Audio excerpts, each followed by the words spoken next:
Hi, Jana. How you doing? Hi, Jana. Hi, Jana.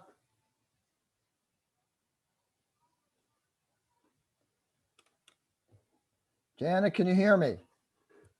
Yes, I can. Hello. How you doing? I'm good. How are you? Oh, Peachy Keen. How'd you do on the test? Honestly, I'm not really feeling confident about it. The thinking questions or the other part? I would say a little bit of both. Because the thinking questions, I think I came into it feeling confident, but then when I saw like after they scored them, I was kind of distraught of how Okay, how many I much? just like How distraught? I'm uh I'm not sure, honestly. I just looked at them, like I overlooked them, and then I got into a sad moment. Jana, I have not had a chance to look at these at all. I'll be perfectly honest with you. The I spent most of yesterday doing the two PowerPoints for the lab this morning and your lab this afternoon. So I haven't even looked at them yet. Uh, I can do that if you'd like. Um, no, it's fine. I think I'll just wait. I Like, sent a couple of emails out, one of which don't look at your grades until at least afternoon. I will email you when when the tests are finalized. The reason I do this is I grade them one question at a time and it automatically uploads the grade. okay. So I get people upset all the time calling me saying, "Why is my grade so low?" The reason it's so low is I haven't graded the entire test yet. All right, So that's fair game. got it. Are you going to be like giving a lot of partial credits? I give a lots of partial credit, Jana. Okay. All right. And remember, there's also that last question that hasn't been graded. Yeah, that's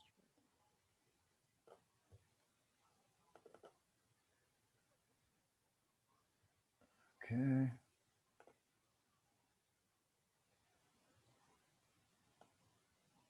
And your last name, Jana. true. Gotcha. Quaddy. That's not too bad. That's not too bad. No, you got Oh, one of the best scores for the thinking. You actually may have the best score for the thinking. You're tied with Leonardo. oh wow. I was Okay. not expecting that. When I saw my score, I was literally on the verge of tears. I was like, no, I thought that I did so well. And then, Um, uh, how many questions did I miss? I only missed one question. you missed three. Oh, okay. Um, in this question, Mm, okay, there are two particles from a ionic compound, Jana. got it. Okay, so that would be 2 times the 1 molal. That would be 2 molal. This is only 0.75 because this is on it's a covalent compound. It's glucose. Yeah. There's no metal in there. Mm-hmm. This one has 3 times 0.5, so it's 1.5. This has 5 times 0.25, so it's 1.25 molal particles. That's the correct answer. Got it.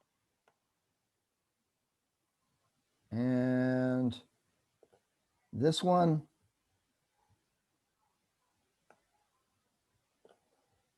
okay. All right. This is an integrated rate law. Yeah. All right. So, and it's second order integrated rate law. All right.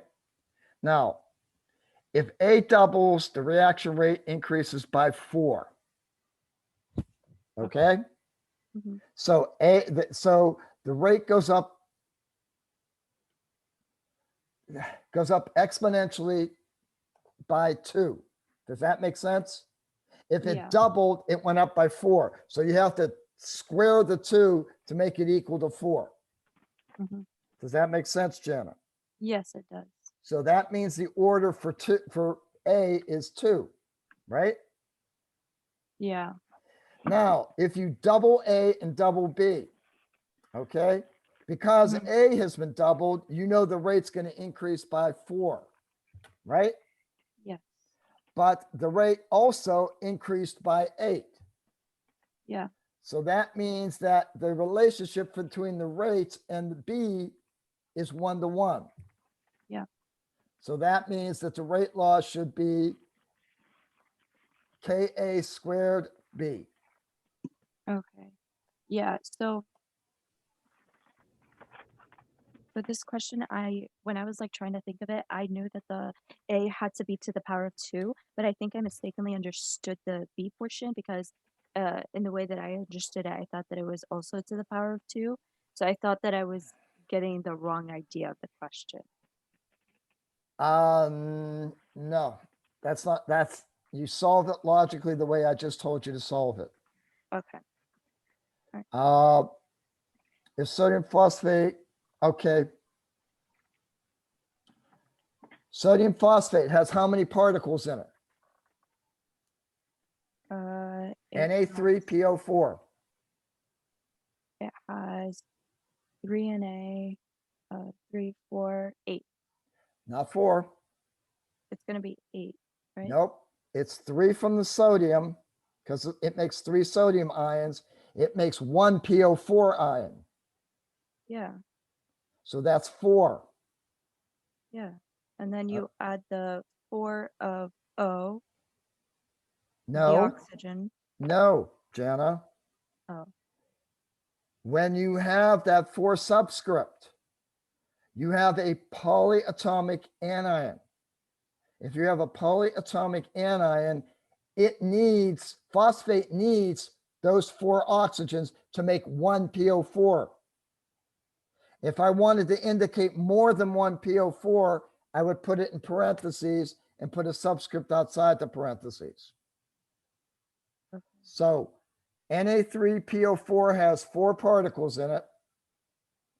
Calcium oxides. Calcium oxide's formula is CaO. It has 2 particles. Mm-hmm.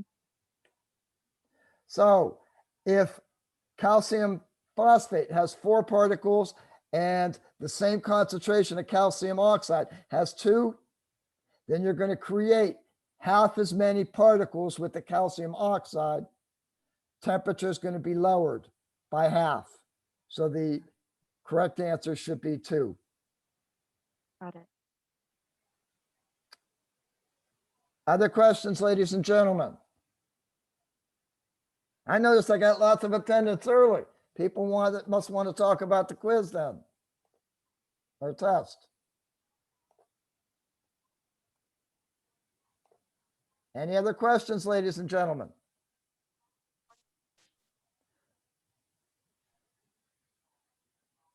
I will repeat this as soon as it gets to be 10:15 or so. I screwed up. Originally, for this question, oh no, that's right. Originally, for this question, you're seeing it as it was originally. Guys, when you've got a reactant, when you have a reactant, it's losing concentration. Manny was quick to point this out to me. That's how I knew the error had occurred. I can't go up in concentration if the reaction is proceeding. This was a typo. You still could have solved the problem by doing this and this and this and this. You could have just said, okay, I know this data is wrong. I could have used the other 3 data points. I'm not going to go in on how to solve it. So this problem and for this problem, I did not give you the weight of the water. That's on me. I thought that I had given this test before. I thought all the errors were corrected. Apparently I was wrong. So what I've decided to do is I've decided to make a practice quiz. These two problems are on that practice quiz. I need you to resubmit those to me by 5 p.m. on Sunday. Anybody have any objection to that? That I thought was the fairest resolution to this issue. Anybody have any problems with it? If Wait, so, so then what's gonna happen like with the ones on the test already? Just like they don't count. I like, told for- you, Ethan, what I said in my email is that unless you specifically request it, and you can do that right now, unless you specifically request it, I'm going to disregard the ones on the test. Okay. If you want me to grade it, I'll be happy to grade it and submit it straight up. This is your chance, Ethan. No, I'm kind of working off of like incorrect data. So Did you have the 50 grams, Ethan? Because did you take the test late?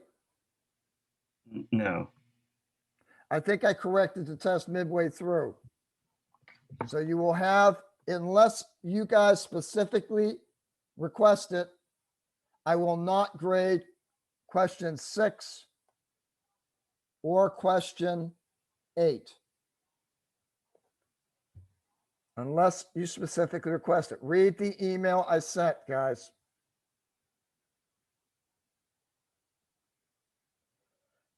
Okay, another thing that's happened.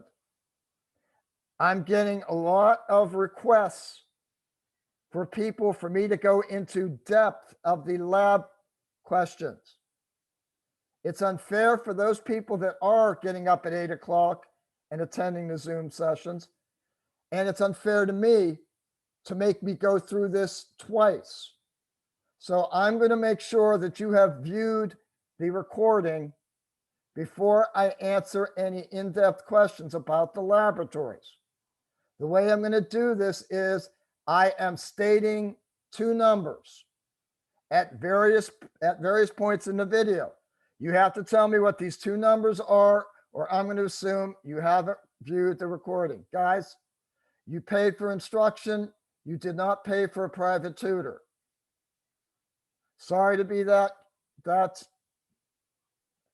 harsh about it, but I have to be. Any other questions about the tests or anything else here? Just so you know.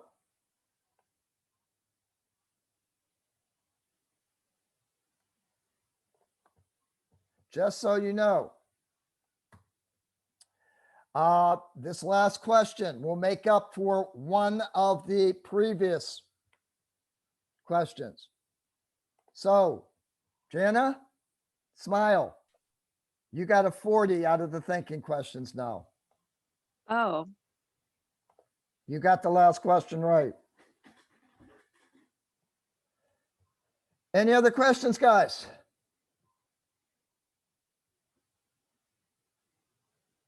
Come on, this is the time for you to complain. Was the test too long? Oh, I just had a quick question. I just wanted to, so I wasn't sure if we were supposed to like type in our work on the actual test. I didn't do that, but Yes. I did like all my work on by hand. Jenna, I am not, Jenna, I'm sorry, but I am not going to open up 24 individual emails to see your work. You have to type it in the text box that is provided to you. Oh, I couldn't just like do it up by hand on paper. You can, but I'm not going to see your work unless you type it in the text box. Oh, it didn't specify on the directions. I didn't know. So I just put the answers. Right now, Jenna, if you get them right, you are going to have to email that work to me. Okay. I can Guys, do that. After this, I will not accept. I've, it was stated right on the test. Show work. No, it wasn't. I didn't say. How can I give you partial credit if you don't show me your work?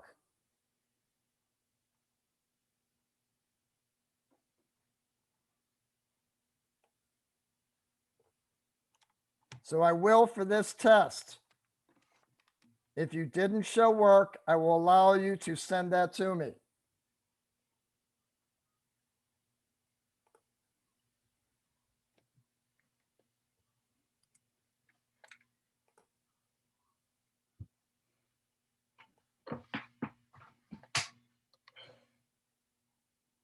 I will allow that.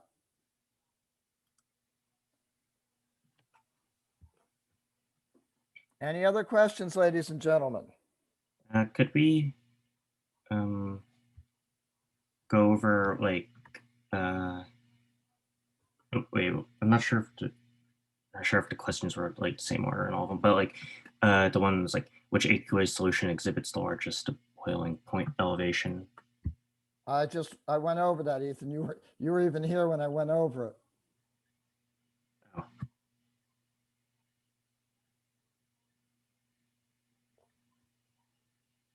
What? I'm trying to find it, Ethan. Are we talking this one? No, not that one.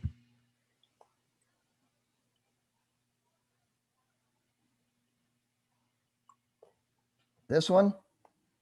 I think that one, but I mean, like, okay, that one, yeah. Okay. You have to understand, these are, we need to talk about number of particles. Ionic solutions will break up into their ions. Each ion is a particle. So I've got 4 solutions here. I've got to figure out what has the highest concentration of particles. 1 molar NaCl. There are 2 particles there. So this means I have a concentration, a particle concentration of 2 molal. Glucose. You know that this is not ionic because there is not a metal ion there. This is not ions. This is 1 particle. 0.75 times 1, it has a particle concentration of 0.75. Calcium nitrate, 3 particles times the concentration 1.5, less than the 2.0 from the sodium chloride. Aluminum perchlorate, 5 particles times 0.25 molal, 1.25 less than NaCl. So that's why the NaCl has the lowest, let's say, the highest boiling point elevation. Okay, Ethan? Okay. Any other questions?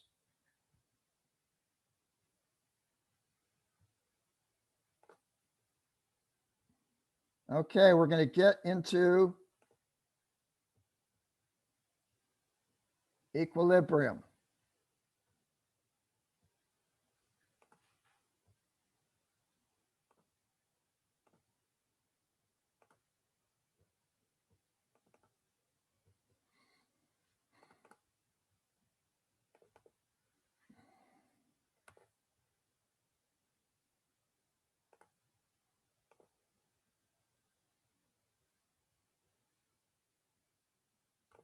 All right. We're going to go through the topics. We're going to talk about what equilibrium is. We're going to talk about the expressions for equilibrium constants, what we're doing in lab this week. We're going to calculate the equilibrium constants using concentrations. And we're going to use equilibrium concentrations if we know what the initial concentration of reagents are and what the Kc value is. We're going to determine the relationship between Kc and Kp, the factors that affect equilibrium, and finally, we're going to talk about Le Chatelier's principle, which is going to be the next experiment in lab.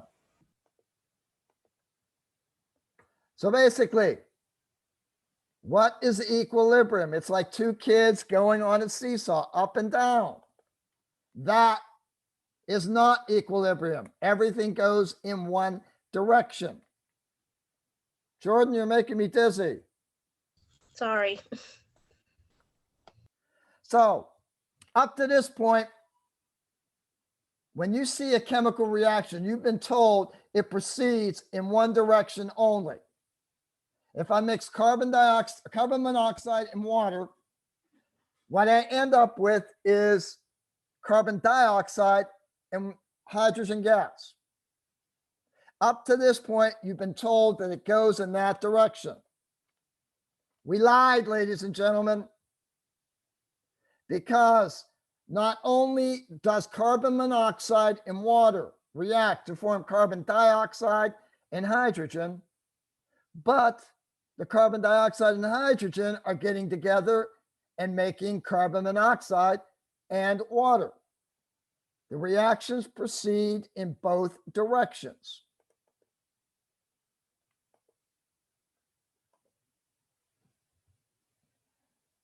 So we get a reacting of the hydrogen and the carbon dioxide to make carbon monoxide and water. This is what is happening here, ladies and gentlemen.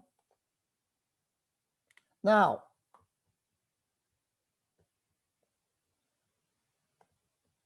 sorry, I've got you in the midst of what I'm. Now, what happens when you get to equilibrium is you get a reaction going in the forward direction to make products and a reaction going in the reverse direction to make reactants. And those two rates are going to be the same when you're at equilibrium. So consider this. I've got calcium carbonate plus carbon dioxide and water making calcium ion and carbonate.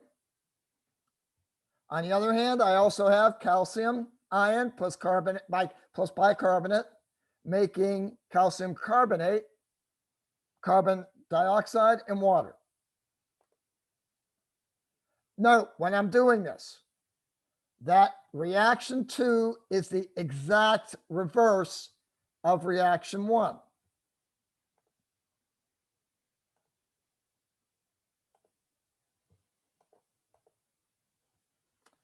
At equilibrium, both of the reactions occur at the same rate.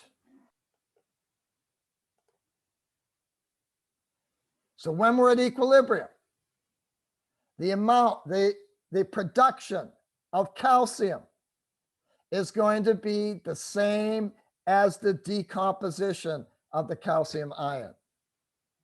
Again, the amount of calcium that I'm producing, at that same rate, I'm decomposing the calcium back to the calcium dioxide. So because of that, because these rates are the same, the concentrations of my chemical species do not change once equilibrium has been established.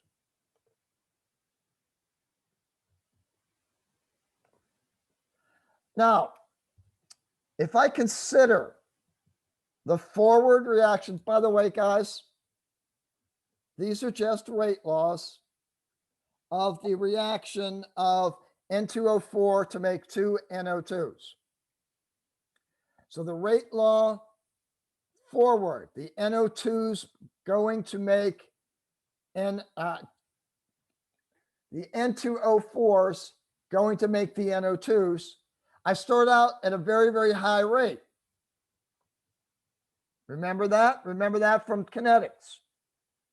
As we deplete the reactant, the rates start to go down. So my rate for going from N2O4 to 2NO2s starts out high, but it diminishes. At the same time, because I had no NO2 to begin with, at time 0, I have no rate. It only is when I start to produce the NO2s that I can start to get a reverse reaction. And as the NO2 concentration goes up, my rate's going to increase until it reaches a point where the rate of the NO2 is equal to the rate of the N2O4. Once I reach that point, my rates are the same. So let's see what's happening mathematically.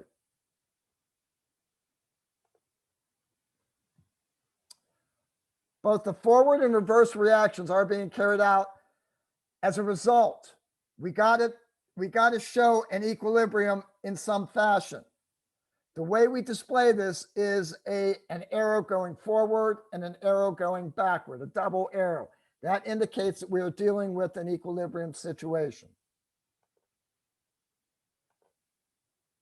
Now, if I was looking for the rate law of the forward reaction, that's simply going to be my equilibrium, my rate constant Kf times the concentration of my N2O4, right? Are you seeing what I'm saying, guys?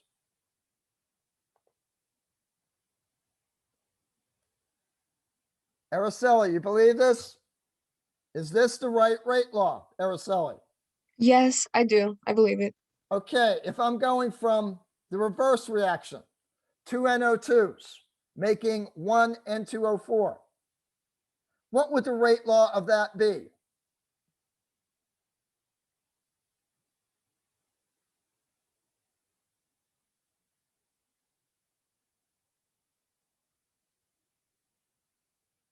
Araceli, I don't know, is a perfectly good answer. Oh, I'm sorry. I thought you were just asking like in general, but honestly, I don't know. No, that's fine. Absolutely fine. Ethan? Could you repeat the question, please? All right. Would you agree, Ethan, that the rate law for the forward direction going from N2O4 to 2 NO2s is the rate is equal to the rate constant times the concentration of N2O4? Would you agree with that, Ethan? Yes. All right. If I'm doing the reverse reaction, if I'm doing 2 NO2s reacting to make N2O4s, can you tell me what the rate law of that would be? Okay, rate equals K, like concentration NO2, but squared. Exactly. So if I'm dealing with the reverse reaction,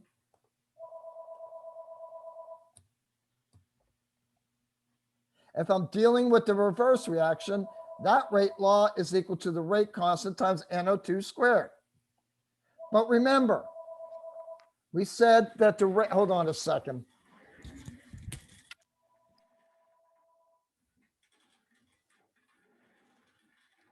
Hello? Hello? Yes. Okay, thank you very much. I can't do it. I need to cancel that. I'll reschedule at a later time. I'm busy right now, but I have a previous engagement that I have to take care of. Thank you so much. Bye. Sorry, ladies and gentlemen, that was semi-important. Okay, so we've said that the rate of N2O4 is equal to K forward times the concentration of N2O4.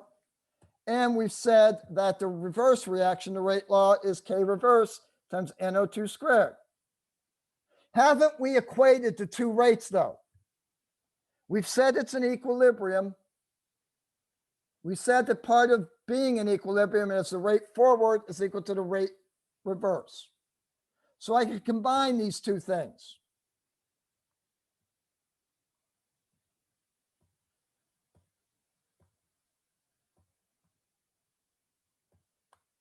If the rate forward is equal to the rate reverse, then K forward times the NO2 concentration, N2O4 concentration is equal to K reverse times the NO2 squared. If I rearrange this, I get K forward over K reverse is equal to NO2 squared concentration times N2O4 concentration. KF over KR is just a new constant. So I can make an equilibrium constant equation where my K equilibrium is going to be equal to the concentration of my product's quantity squared in this instance, divided by the concentration of my reactants. And that's how we are going to look at the equilibrium constant. We're going to look at the individual compounds that are in the equation, the chemical equation. If it has a coefficient, that coefficient is going to make that concentration be raised to that coefficient value. In the equation, the NO2 had a coefficient of 2. So the concentration of NO2 in this expression is squared. All right. Same instance. N2O4 has a coefficient of 1, so it's just written to the front to the first power. Think of it another way. Does the concentration of the NO2 change?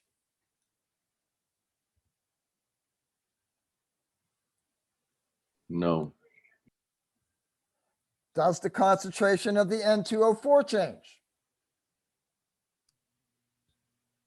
No. No. So if I put NO2 squared over N2O4, I am going to get a constant because the concentrations aren't changing. To generalize the expression, if I look at the reaction, AA plus BB yields CC plus DD, my equilibrium expression is going to be the concentration of C raised to the coefficient C times the concentration of D raised to the coefficient D divided by the reactant concentrations raised to their specific coefficients. And another thing I need to point out here, when you see a substance that is enclosed in brackets like this, that is an abbreviation for the concentration.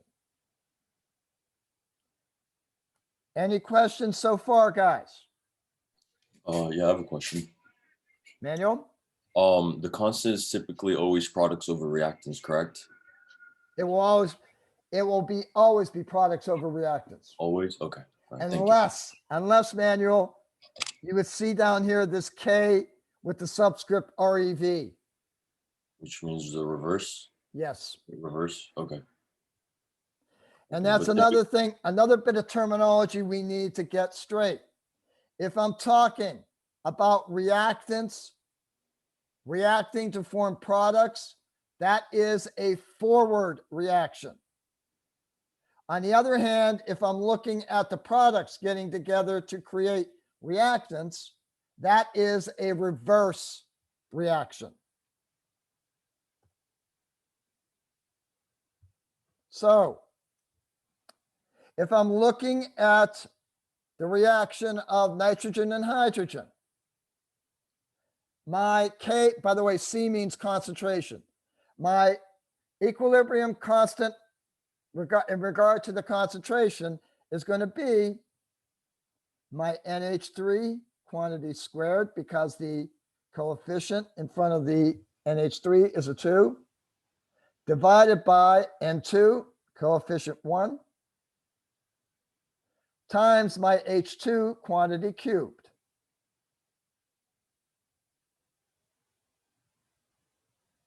Do I need to go through each one of these individually?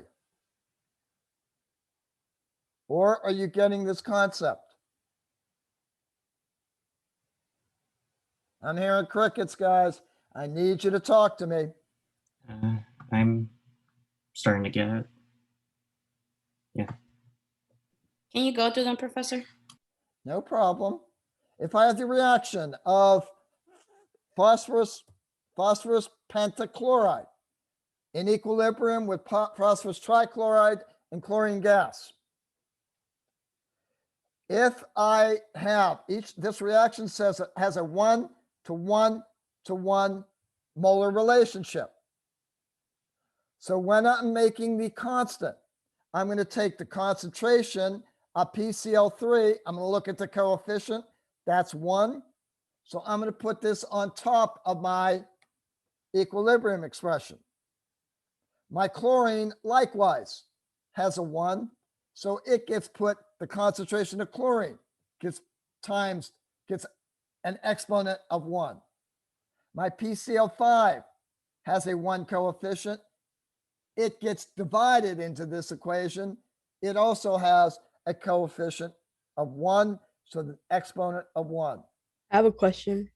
Is this Anaya? Go ahead, Anaya. So the arrow, the top arrow is pointing to the reactant. Are you talking about these arrows? Yes. Okay, and I said earlier, if you have double arrows, that's an that tells you, it's not an indication, that tells you that this reaction is in equilibrium.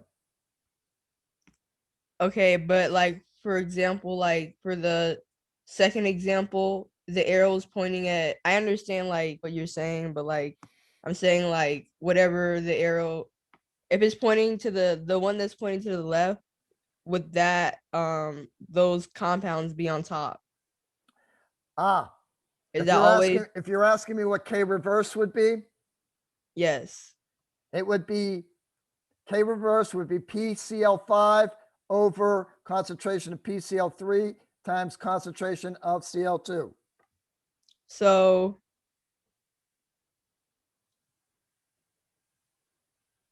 K forward would be switched, yes. It would be the inverse. Okay. All right. Or That was my question. reciprocal. Does that make sense to you, Anaya? Yeah, that answered my question. Okay, if I'm dealing with the last reaction there, I'm going to look at my products. My CO coefficient of 1, so its concentration is raised to the first power. My H2 has a coefficient of 3, so the H2 concentration is raised to the third power. That gets divided by my reactants. Coefficient in front of CH4 is 1. My CH4 concentration gets raised to the 1. H2O, again, one coefficient. My H2O concentration gets raised to the first exponent. Now you're going to get a chance to try it on your own. And I got to see where my participants are. Sarah. Hi, I actually have a question. Okay. I think you said earlier that it's products over reactants, or is it reactants over products? Products over reactants. Okay, thank you. So you tell me, first reaction here. Oh, we already did that one. Let's do the second one. Araceli, I'm sorry, excuse me. You have a question, Araceli? Oh, I was just saying I can do one if you want. Okay, I'll you'll do the participate. next one. Okay, So- Sarah, we're dealing with the 2NO equation.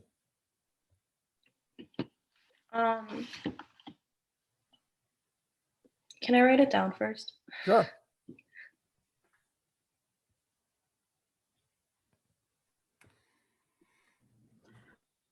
I can do one also if you want, Professor. Okay, okay, Shari.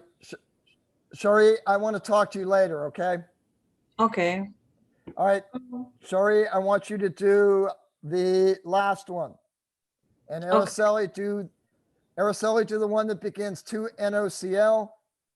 And Shari, do the one that begins 3Fe. I don't know if it's right, but I think it would be N2 H2 to 3 times to the power of 3 over NH3 to the power of 2. Okay, products over reactants, Sarah.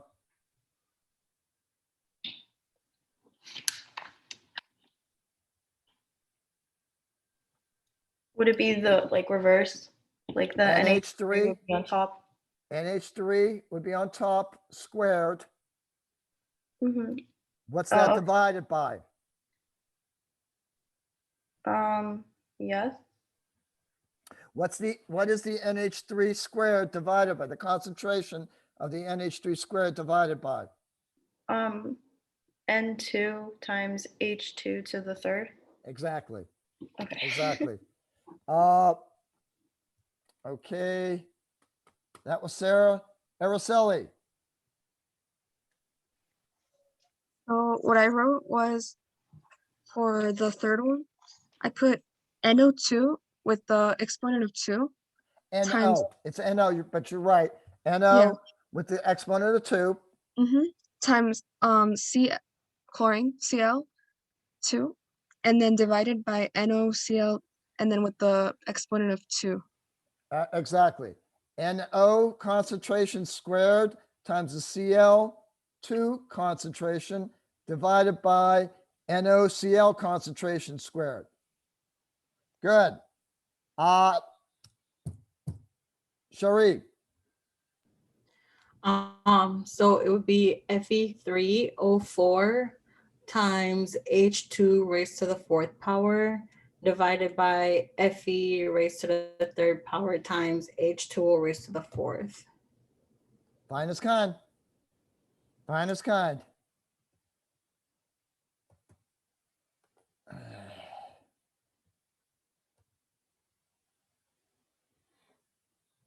Okay. Now, what does it mean? If we think about it, if K is a very, very large number, much, much greater than 1, doesn't that mean that the numerator has to be much bigger than the denominator? Does that make sense to you all?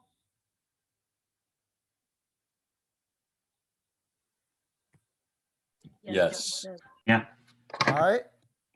That means in order for the numerator to be much larger, the concentration of the products must be much larger than the concentration of the reactants. That means that the reaction favors the forward direction. Does that make sense to you all? Is there any way you could say what you just said, but I guess in different terms? Or is I that could try my best. okay? All right. All right. K is much, much bigger than 1. That means it's a very, very big number. So the number on top of the fraction must be bigger than the number on the bottom. Does that make sense? Yes, it does. All right. If the way you got the number on top was to multiply the concentration of the products. So when you multiply products together, that gives you a much bigger number than multiplying the reactants, which is on the bottom. That means you have many more products than you do reactants. That means that the reaction favors making products. So you're going to get most of the reaction going towards making products, less going to making reactants. So you reach equilibrium where the rates are the same, but in order to get that, the concentration of your products must be much bigger than the concentration of your reactants. And that Daniel? if that, yeah, I'm sorry, that's if K is greater than 1. Yes, It favors the products. that means reaction. the concentration of your products is going to be much greater than the concentration of your reactants. Okay, that makes Let's sense. switch it, Manuel. What if K is a very, very, very small number? Well, then if the reaction favors being reactants more than products. It means that you're not going to react very much. If Oh, you- okay, so the reaction isn't okay. The two reactants or whatever elements aren't going to react as much. Okay, that makes sense as well. Okay, okay. Anybody else confused about this? Great thinking question, guys.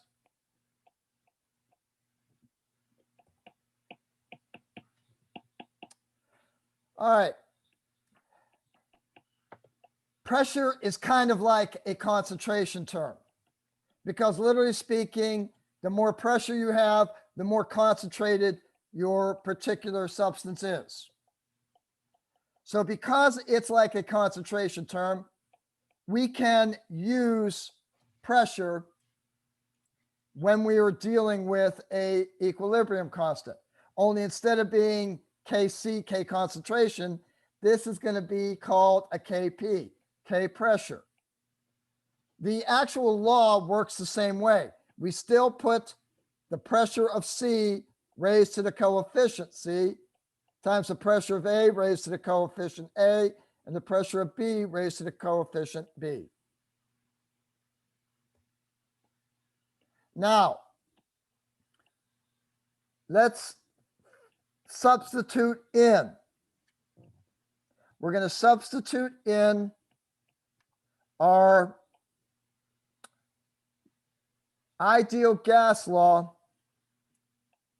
for our Kp term. Understand that I'm taking my ideal gas law and changing that into P is equal to N over V RT. Moles over volume is the molarity or the concentration.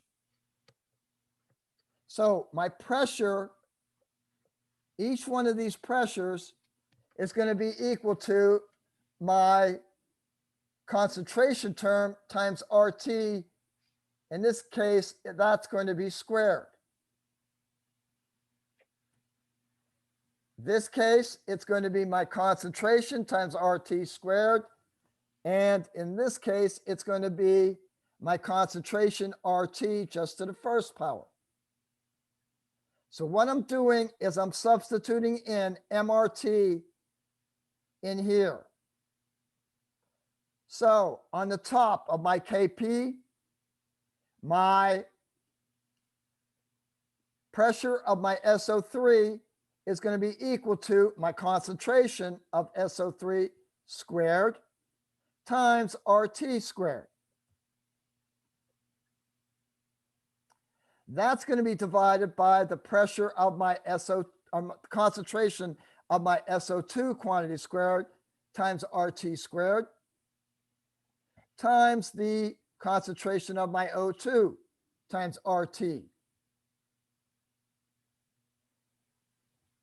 If I separate out my concentration terms where I get my concentration of SO3 squared over SO2 squared times concentration of O2 squared, look what happens to my RTs. This RT cancels with this one, and I'm left with RT to the -1. This term of concentrations is just simply equal to my concentration equilibrium constant. So what I've done here is I've related for this reaction, I've related my pressure equilibrium constant to my concentration equilibrium constant. In this, for this particular reaction, my Kp is equal to Kc times RT raised to the -1. Do you need me to explain that again? I do. Okay. I'm rearranging my ideal gas law so that P is equal to my concentration times RT. Do you understand that? I'm just dividing both sides by V, and N over V is equal to molarity. So if I substitute in that my pressure is equal to my concentration times RT, I substitute in my concentration of SO3 times RT, that quantity gets squared, which means that that is the concentration of SO3 squared times RT squared. For the pressure of SO2, if I substitute in the concentration of SO2 times RT, that means I get on the bottom part of the expression here, my concentration of SO2 quantity squared times RT squared. My pressure of O2 is equal to my concentration of O2 times RT. Now, if I separate out SO3 squared over SO2 squared times O2, this, if you look, is the same thing as my Kc. So I can substitute in this one Kc. RT squared cancels with RT squared. I'm left with RT to the -1. So ultimately, I've related for this reaction that Kp is equal to Kc times RT to the -1. Now, are we good, guys? Are we good? Yeah. Professor, I just have a really quick question. I'm I here. was gone for a second and I just wanted to ask, what is exactly RT? Is it a constant? It's RT is in the ideal gas law, Jana. PV equals nRT. Oh, okay. Thank you. So the relationship between Kc and Kp in general for gases that for reactions that involve gases, where we have a reaction A of A plus B of B is in equilibrium with C of C plus D of D, where they're all gases and A, B, C, and D are the respective coefficients, then my equilibrium constant for my pressures is equal to my equilibrium constant for my concentrations times RT raised to the delta N power. What this means is my delta N is going to be equal to the sum of my coefficients of my products minus the sum of my coefficients of my reactants. If I have a solid or a liquid on one side or the other, you don't count those coefficients.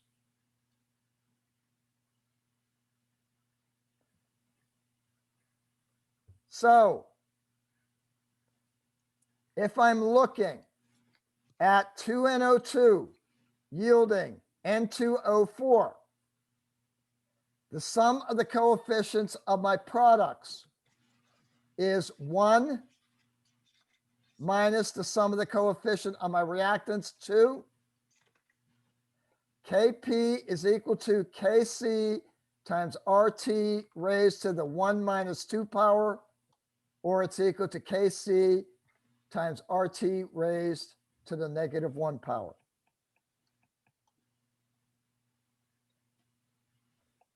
Let's see, Manuel. Yes. Given this expression, the Kp is equal to Kc times RT raised to the delta n, where delta n is equal to the sum of the coefficients of the products minus the sum of the coefficients of the reactants. Given this second reaction, Kp is equal to Kc times RT raised to what power? Oh, so the products has 2 moles of HI, and then there's 1 mole of H2 and 1 mole of I2, so it would be 0, no? So Kp is equal to Kc times RT raised to the 0 power. Or in this instance, guys, when the sum of the coefficients of the reactants equal the coefficients of the products, Kp is equal to Kc. No difference in the constants. If the sum of the coefficients of the reactants is greater than the sum of the coefficient of the products,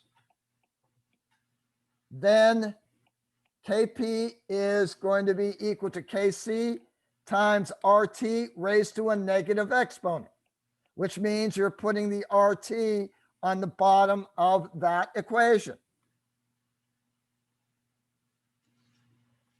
If, on the other hand,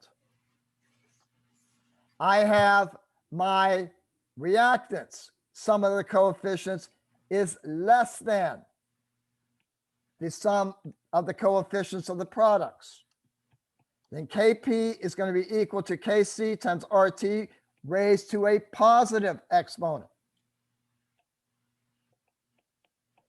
When the sum of the coefficient of the products is bigger than the sum of the coefficient of the reactants, Kp is going to be greater than Kc. If the coefficient sums are equal, reactant to products, Kp is going to be equal to Kc. If the reactants sum of the coefficients is greater than the products, then you got Kp is equal to Kc times RT raised to a negative coefficient. Kp is going to be greater than Kc. I'm so sorry. Could you repeat the you said if the products is greater than the reactants, the sum Kc is bigger than Kp? If products, let's do this. I'm so sorry. No, you're not sorry. There's no reason for you to be sorry.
Okay.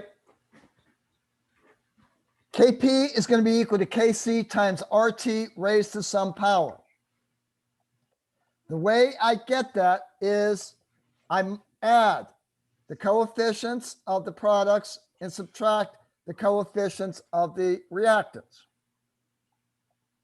In this particular case, what is the exponent I'm going to raise RT to? We have 4 moles of products minus 2 moles of reactants, so 2. It's a positive 2. Okay. All right. Now, Manuel, if it is a positive 2, then The RT term is going to stay in the numerator portion, correct? I'm directly multiplying RT raised to a power by KC, right? Okay. So isn't that going to make KC bigger than KP? Yes. Okay. Now, on the other hand, if I have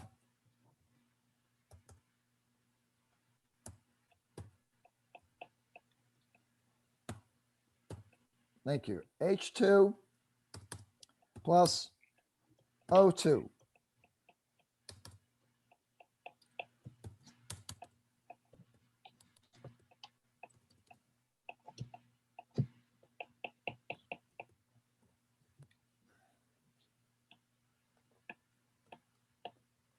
Somebody other than Manuel, answer this question. What is the value of the exponent for RT in this particular example? Was it -1? -1. So in this instance, because the exponent is a -1, am I not dividing by RT, guys? Yes. If I'm dividing by RT, doesn't that make KC bigger than KP?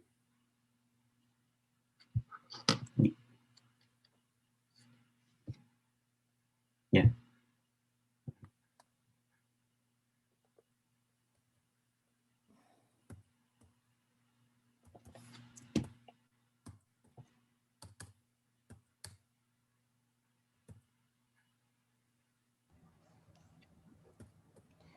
I have a quick question. Yep. Okay, just to sum that up. So you said that if the exponent is positive, then KC would be bigger. Yes. Okay, and then just reverse for okay.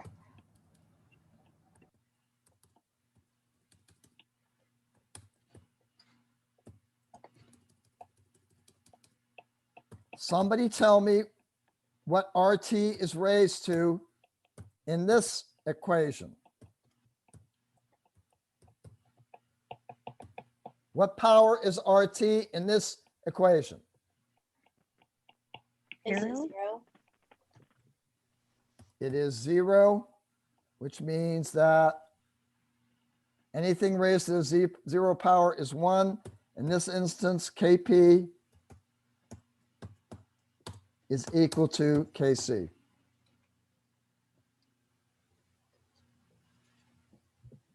Questions about relating KP and KC together? So just really quick again. So if the exponent is negative, does that mean that K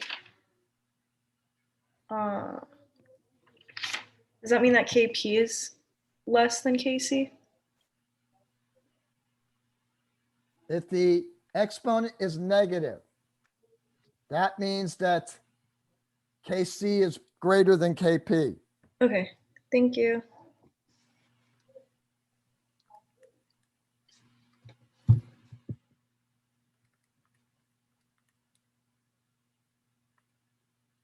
For all intents and purposes, guys, take that to the bank.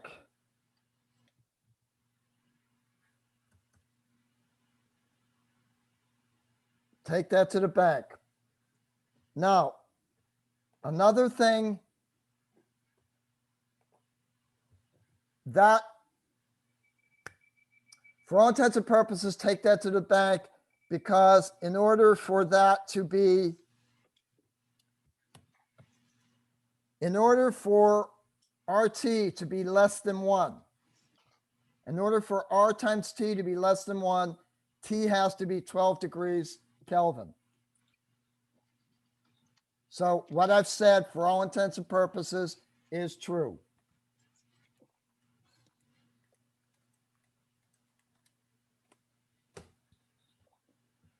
All right.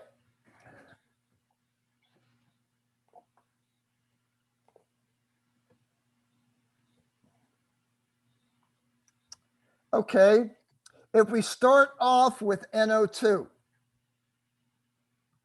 NO2 is going to react with itself to make N2O4. So we can start with no N2O4 and start off with pure NO2.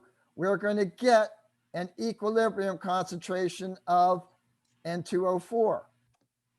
Or we can start with the N2O4 and it will react to make N2NO2s. So we can start off with all NO2. We can initiate the reaction by having all N2O4 and no NO2. It will get to an equilibrium concentration. Or we can start off with all NO2 and no N2O4, and it would get to equilibrium concentrations. The bottom line is the equilibrium constant does not change. The ratio of NO2 to N2O4 is going to remain the same at that temperature. The only way you change Kc is to change the temperature.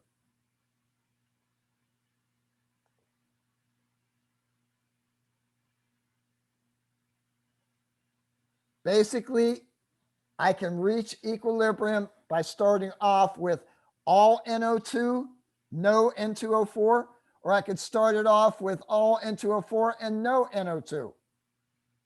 Or I could start it off with both of them having concentrations.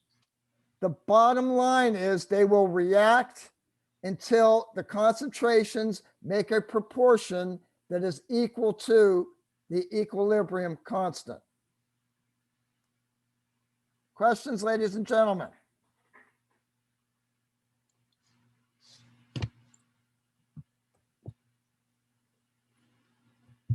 Okay, are we good? Do we have a fair understanding of equilibrium constant and the expressions?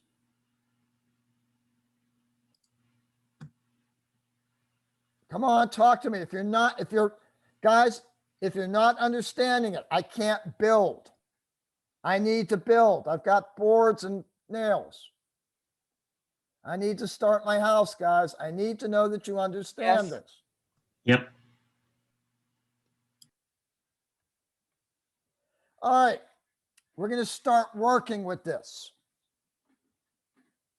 I have 0.5 moles of hydrochloric acid. I put that in a 1 liter flask. Can anybody tell me what that concentration is?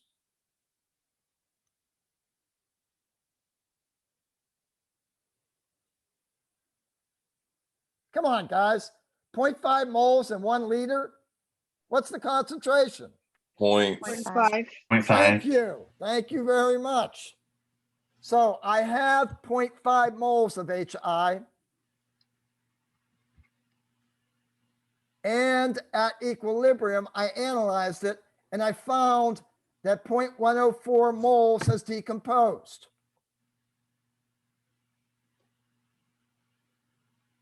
So what's my concentration at equilibrium of HI? Is it 0.50 minus 0.105 or is it 0.105?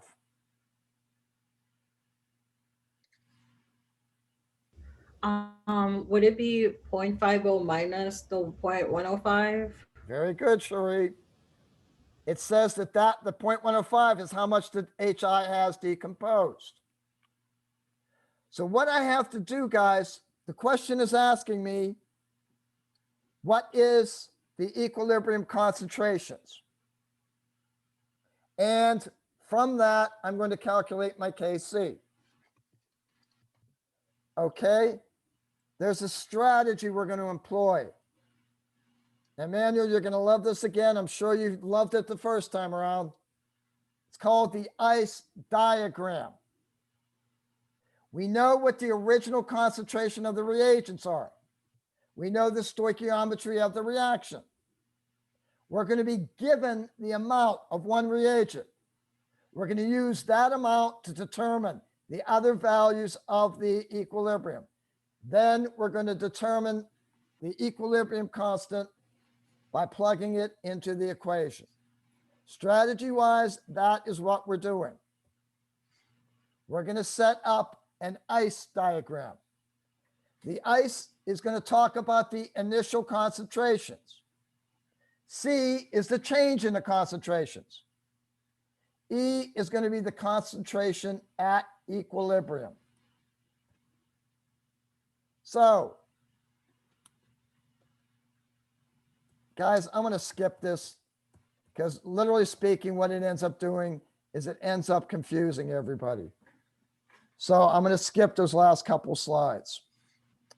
I have my original problem. Now, I've got my HI decomposing into hydrogen and iodine. I started off at 5 molar as my initial HI concentration. The problem didn't mention any H2 or I2, so what you're going to do is you are going to assume they were 0. The problem also tells me that the HI has decomposed by 0.105 molar. So that is my change. I've lost 0.105 molar of my HI.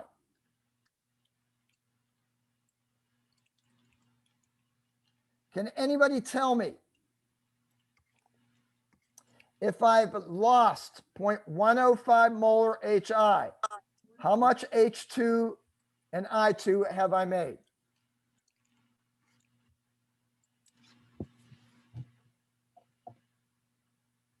What's the molar ratio? Oh, okay. So you're making 0.0525, which is like half of the amount that's being like the amount of HI that's being consumed. Because the coefficient is, the ratio is 2 to 1. If I want to know how much of this I made, I'll take how much of HI decomposed and multiply it by 1 mole over 2.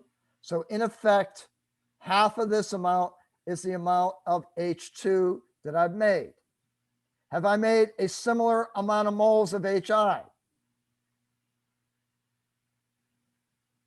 Yes.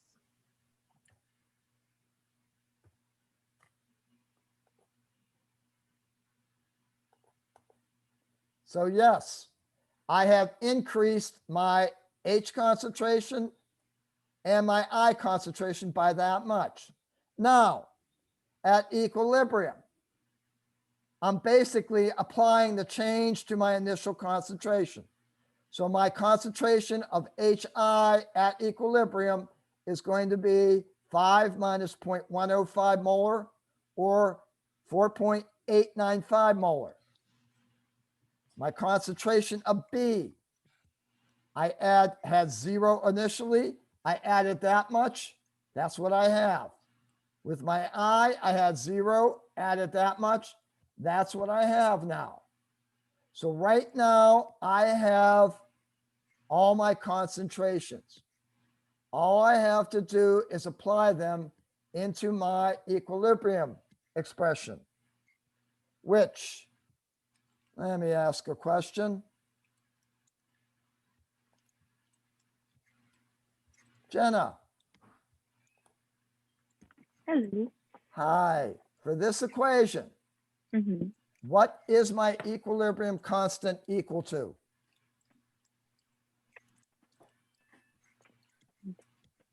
It's just equal to the KP. KC equals KP. Okay, but we don't have KP. We have concentrations. Just 1 then maybe? Do you remember? 0. Remember when I said if you have H2 plus O2 yields 2H2 plus O2 yields 2 H2Os. Remember I said the equilibrium constant for that is equal to H2O squared concentration divided by the concentration. Tell me what the equilibrium constant is equal to here. Okay. H, on the top, it's like H2 bracket and then I2, and then it's over HI and then like bracket to the second power. Exactly. Okay. Sorry about that. So that's what I'm going to do. I plug in the value, the concentration for H2, concentration for I2, and the concentration for HI. I multiply that all together, and I end up with my constant of 1.15 times e to the minus fourth.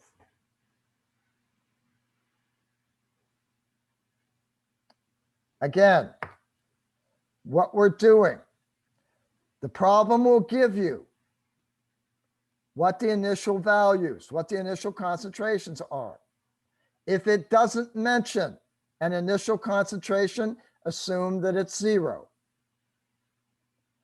Somehow you will be able to figure out what the change is.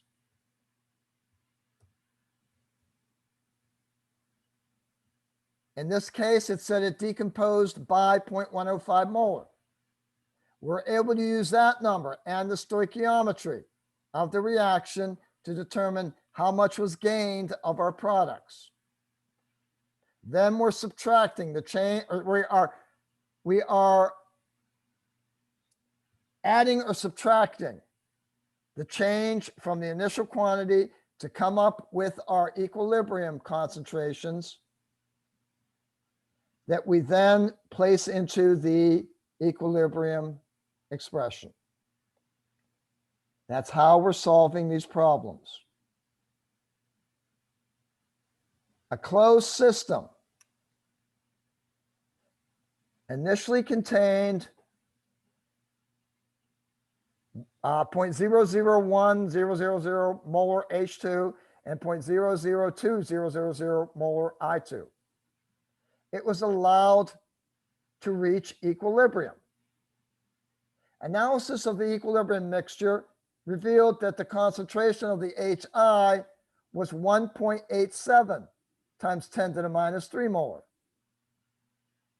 Calculate the equilibrium constant for the reaction taking place. What do we know here, guys?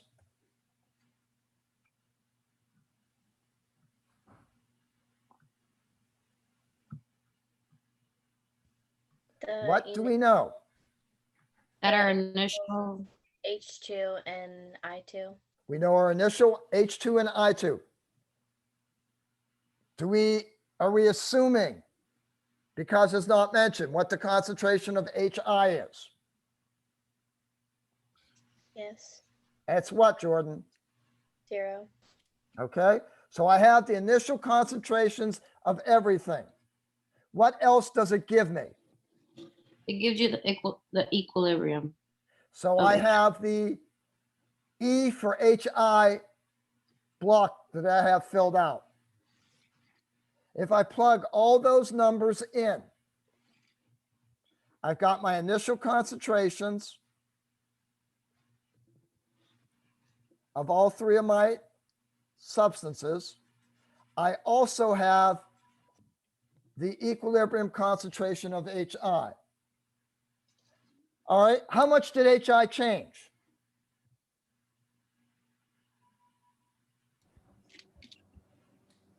It would be the same as the equilibrium. Is it a plus or a minus value? Still plus. Still a plus value.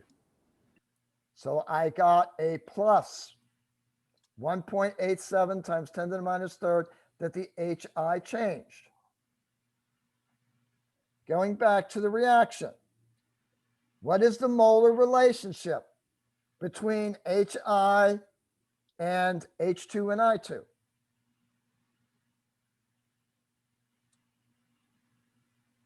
Come on, guys, what's the molar ratio? 2. 1 to 2. There's 1 mole of H2 for every 2 moles of HI. So what I'm going to do here is I know how much my HI changed.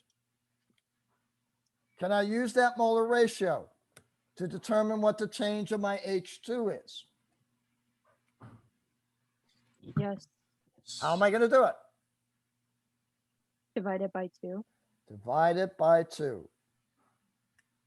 But it's a negative number because I am creating HI. That must mean I'm depleting H2 and I2. So right now, I have to determine the equilibrium concentrations of H2 and I2. What am I going to do, guys?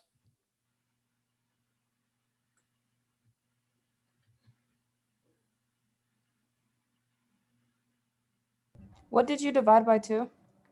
I divided because of the stoichiometry. The reaction is this. 1 H2 and 1 I2 make 2 HIs. So if I know how much this is, I needed half of the I2, half the moles of I2 to make 1 mole of HI. The molar ratio. So To go from HI to I2, I multiply it by 1 mole of I2 over 2 moles of HI, right? Right? So if that's the case, if I know my moles of HI, I multiply that by 1 mole of I2 over 1 mole of HI, over 2 moles of HI, and I get the moles of I2, right?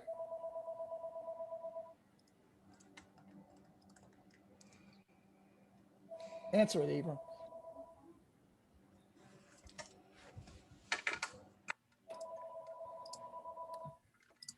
Okay. Are you getting confused because of the fact we're using concentrations rather than moles?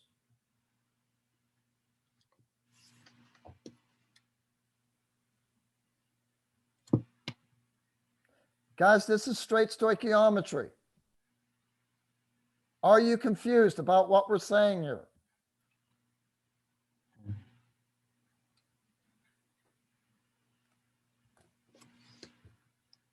Hello, is there anybody out there? and no. I'm confused, actually. Who's talking? Ethar? Yes. All right, Ethar.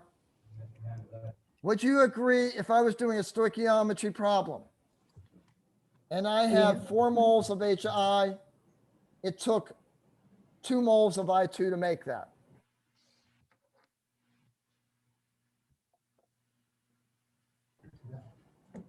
So it's yes. Okay. Because I would multiply the 4 moles by the molar ratio, which is 1 mole of I2 over 2 moles of HI. So I'd multiply the 4 moles by 1 over 2. So I would have 2 moles of I2 make 4 moles of HI. Does that make sense, Ethar? Yes. All right, now, have I changed the volume? Does anything in this problem say that I've changed the volume? No. So basically, if I haven't changed the volume, if I change the moles, have I changed the concentration? And if I have a concentration term, because I'm not changing the volume, if I have 4 molar HI, that could make, that could have come from 2 molar I2. Does that make sense to you? Yes. All right, so what we're doing, we have determined that the change of the HI is 1.87. Because of the molar ratio, 2 HI for every 1 I2 and 1 H2. If HI changed by a molar concentration of 0.187, then I2 concentration and H2 concentration decreased by half that amount. Now, back to my original question. if H2 changed by a negative 9.35 times 10 to the minus fourth molar, and it was initially 1.000 times 10 to the third molar, what is the concentration at equilibrium?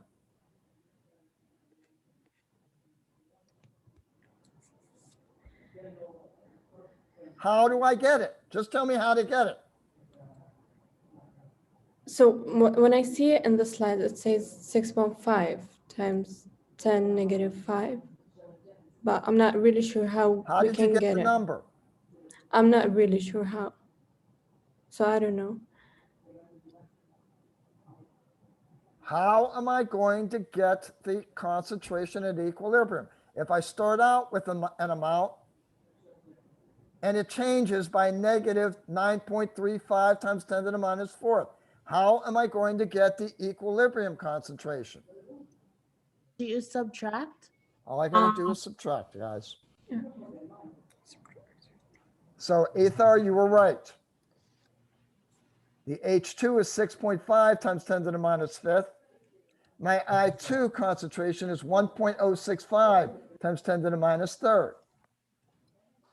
I now have each one of my equilibrium concentrations. I'm going to plug it into my Kc value. I put my Hi over my H2, my Hi squared concentration over my H2 times my I2. I do this math out, I end up with 51.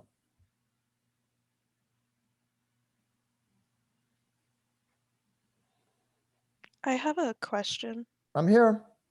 You might have said this already, but my internet keeps cutting out. So for the It first one, keeps on cutting out. Start yeah. over again. Okay, sorry. For the first one, we also divided by 2, but that one was positive and not negative. And so why Okay. are we doing a negative this time? Okay, it's the question. In this case, what happened is we said we were going from HI, we were going from a reactant to a product, Emily, right? Yes. So if we're going from a reactant to a product, we're going to have less of the reactant because some of it reacted to make the product. Okay? Mm-hmm. Now, in the second problem, I switched the reaction around. And so I was going from a product back to a reactant. That's why the signs are the way they are, Emily. Okay, thank you. Are you understanding? Yes. I have a question. Go ahead, Sarah. I'm still confused on how you got the negative 9.35 times 10 to the fourth, negative fourth. All right. The relationship. There are 2 moles of this for every 1 mole of this, Sarah. Okay. So stoichiometrically, stoichiometrically, would you agree that however many moles of this I had, I would have half of that of the I2 that I depleted? Would you agree with that, Sarah? If for every 2 moles there's 1, Yes. yes. Okay. This is moles per liter. So if I deplete the moles by half, isn't the concentration going to be depleted by half? Yes. So that's why it's 1/2. Oh, okay. Okay? Is that why it's negative? No, that's not why it's negative. In this reaction, you have to pay attention to what's the product and what's the reactant. I'm making product. So if I'm making product, whatever change is occurring for the product is going to be a positive amount. Does that make sense, Sarah? Yeah. But at the same token, my reactants are starting to get used up. So whatever concentration we're relating of reactants that has to be subtracted because I'm using that up. Okay, that makes sense.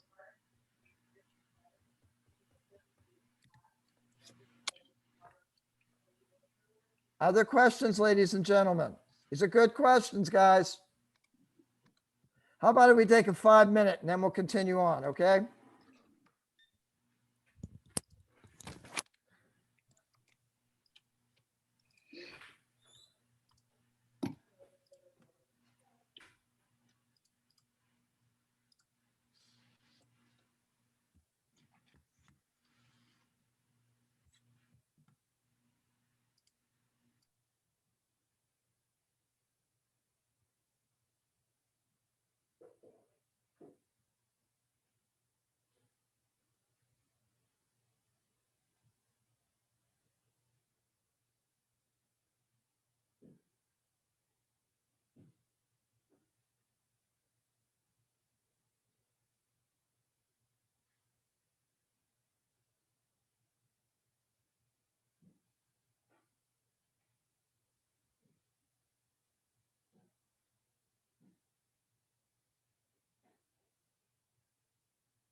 Okay, just a general feel. How are you guys understanding this? Talk to me, please. Is anybody out there? It's still really confusing, to be honest. All right, you're gonna have to start working on it. Do you Yeah, know? Can you Can do you you have state practice what? problems for these? I'm sorry, Benita, go ahead again. Do you have practice problems for these? Yes, there's like- plenty of practice problems. Oh, okay. Yeah, I'll just look at those to me. Yeah, and just go through it. I hate to say this, but we haven't really even gotten to the hard questions yet. Huh, that's great.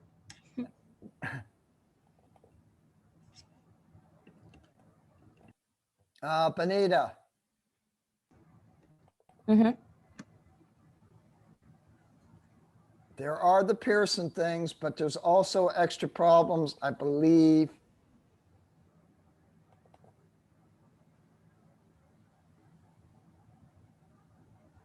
Okay, do you see them here? I'm in equilibrium. Yeah.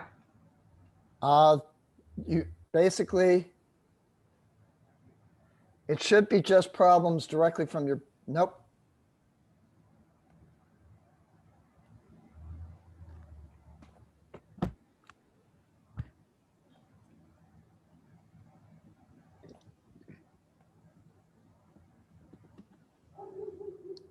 There you go. Okay. Is that there's an answer key at the bottom? I don't know. Yep. Actually, Okay. even better than an answer key. Oh, good. Yep. Okay, perfect. That's what I need. Okay. All right. Mm-hmm. So it's in the equilibrium module. Got it. All right. Somebody said they were confused a second or two ago. Can you articulate why you're confused? Nobody wants to admit being confused.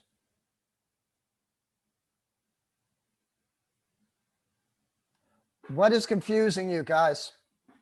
Is it whether it's positive or negative?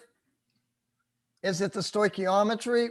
What's going on here? I don't think everyone's back yet, so No, that's why I'm just generally talking, Ethan. I'm not going over new stuff yet. Okay. I'm just like the person who said they were confused might not be here. Okay. Good enough. Ask questions, guys. I'm here. I can't help unless you ask questions.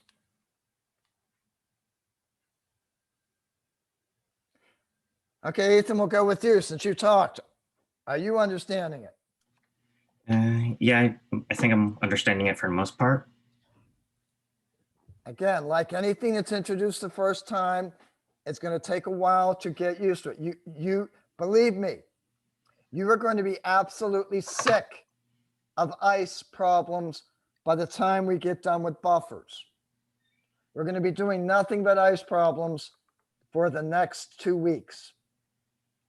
There are lots of them. We just dipping our toe. Go ahead. Sorry.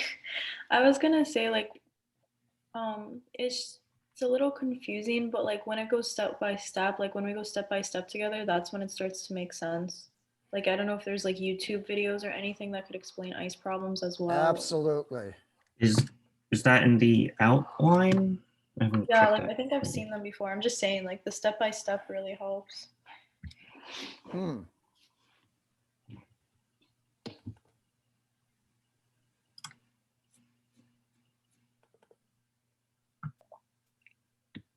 Okay. Good point.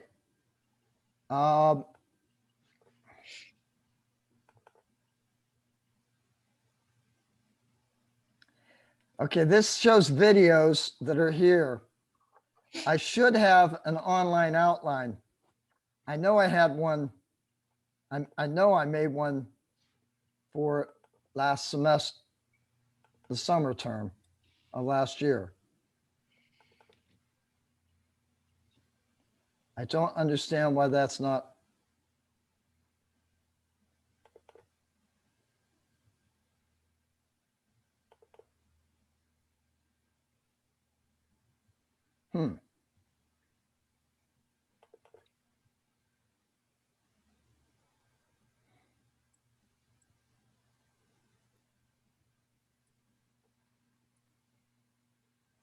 Where'd that come from? I'll work on it, guys. How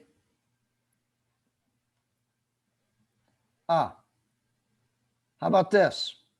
Will that help, Sarah? Where? These are some videos regarding Le Chatelier and the ice calculation. Yeah, like that would be great. Like just having that visualization really helps. It is in, if you get into the equilibrium module, the videos are down below. Okay? Thank you. Something that's disturbing is that there's not an online outline. I demand all lines are currently busy. If you received a voicemail, please call the number in the message for fact. I do not know why there's not an online outline for equilibrium. I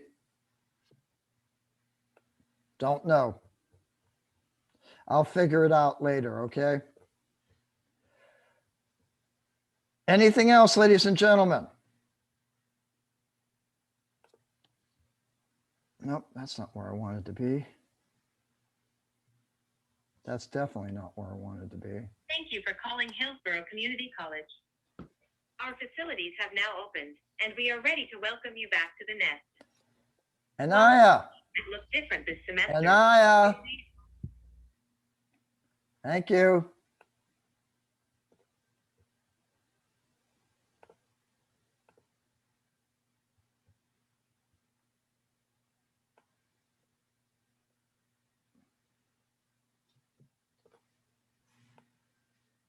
I'm trying to find out where I was.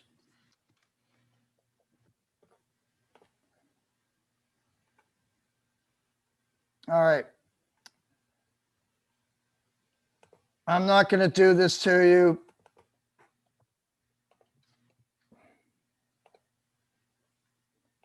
Just be aware that there are problems out there which do it to you. 1 mole of H2 gas and 1 mole of I2 are introduced into a We can 5 see the liter. PowerPoint. Thank you very much. Now, can you see it? Yes. Yes. Okay. 1.000 moles of H2 and 1 mole of I2 are introduced into a 5 liter flask. At equilibrium, the mixture is found to contain 1.580 moles of HI. What are the concentrations of H2, I2, and HI at equilibrium, and calculate the equilibrium constant? The first thing you have to note, do you see this here? Do you see that there, ladies and gentlemen? Yes. I will not do this to you. It's just an extra pain in the ass step that this problem makes you go through. That's 1 mole in 5 liters. Is that a 1 molar solution? That is one. It's like 1/5, like moles, 0.2 more. 0.2 basically. molar, okay? So the moles initially are 0.2 moles of H2, 0.2 molar solution of I2, and the equilibrium mixture is 1.80 divided by 5, or 0.316 molar. So again, we have to fill out our chart first.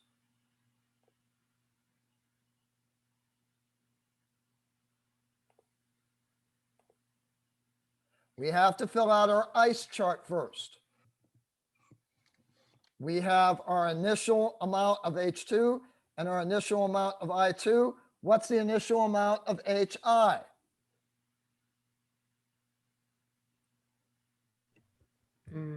Zero. 0.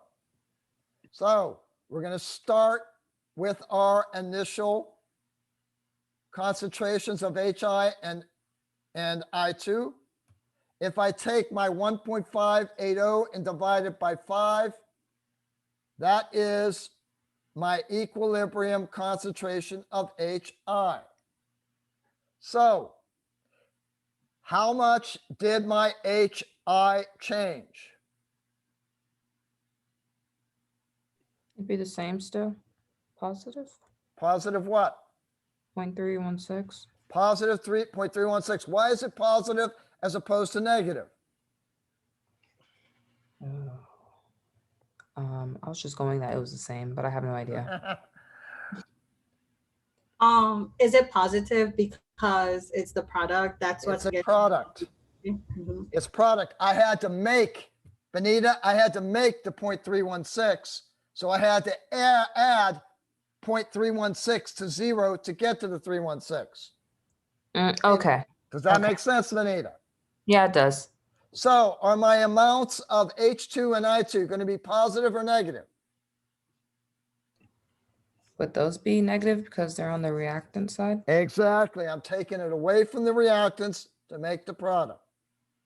Okay, so I got 0.316 is my change in my HI. How about my H2 and I2? Do I know how much they've changed?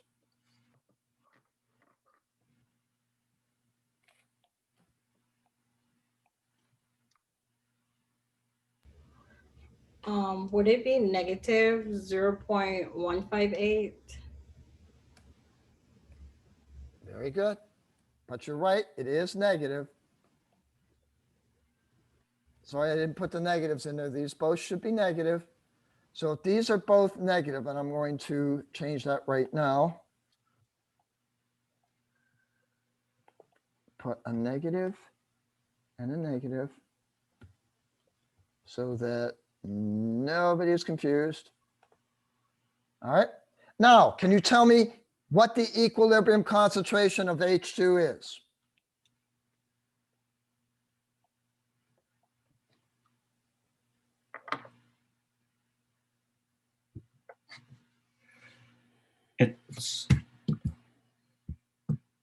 Yeah, okay, it's 0.042. And the I2, Ethan? The same thing, 0.042. I got this by taking my 2.200 and subtracting how much it changed. So now somebody tell me what I do to solve for KC.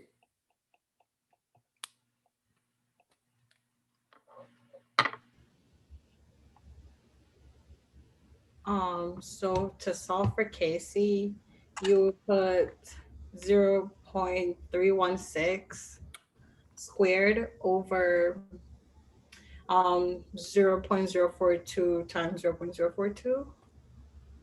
Exactly. And I end up with my KC of 57. Wait, I have a question. I'm here. So for the equilibrium, like the answer, so it's 0.200, but it's just minus 0.158, not like a minus negative 0.158. Does that make No, sense? it's all you're doing.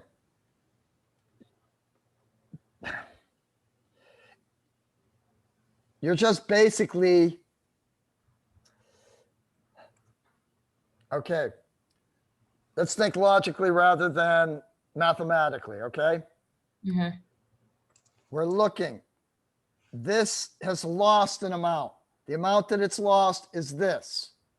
So we're Oh, basically just adding a negative number. oh, okay. Okay, no, All that right, makes, does that make sense, Benita? yeah, that makes more sense. Whatever, again, these are reactants, so we are losing an amount from our initial quantity. Mm-hmm. So since we are losing an amount, we're adding a negative number.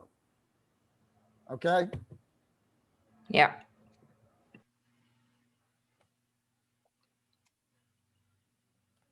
All right. Atmospheric oxidation of nitric oxide was studied at 184 with initial pressures of 1 atmosphere of NO, 1 atmosphere of O2, and at equilibrium, my pressure of my oxygen was 0.506. Calculate Kp. Again, we're going to talk about our amounts. Okay? So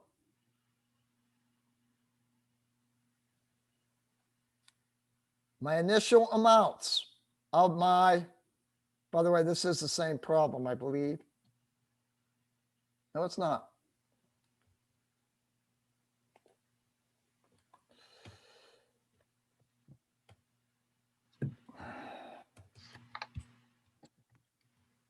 All right. So I don't like the way this is right now.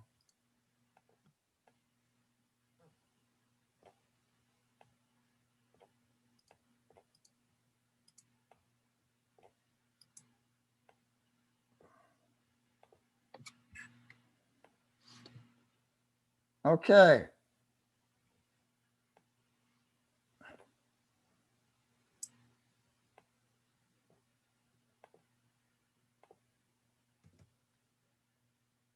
Well, how much pressure initially did I have of NO, O2, and NO2? What I have initially, somebody yell it out. 1.000 ATM of NO, and then the same for O2. 1 second.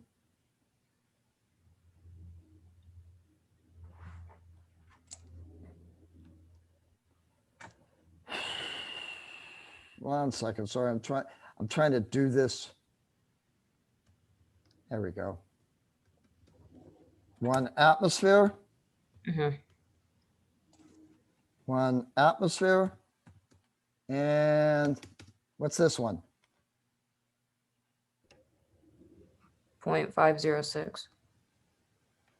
Is that what it is? Read the wait. question. I didn't read that. I'm sorry? No, I didn't read that. Is it 0? I don't see it. Okay. Now, Benita, what other piece of information do we have? P of O2. Oh, the equilibrium. Equilibrium. So I'm going to put it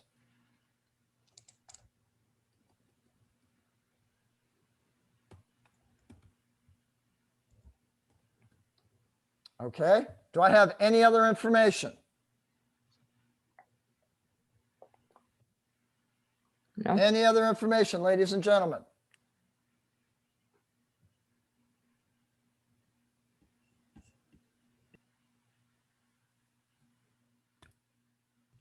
The temperature. Okay, the temperature, but as long as it stays constant, it's not going to affect our case KP. Any other information? All right. Can you tell me what the change was for O2? If it initially was 1 atmosphere and at equilibrium it was 0.506, how much did it change, and is that number positive or negative? Negative 0.494. I got to do the math. You're right. This is a negative 0.494. Okay. Can we relate that to how much NO changed and how much NO2 changed?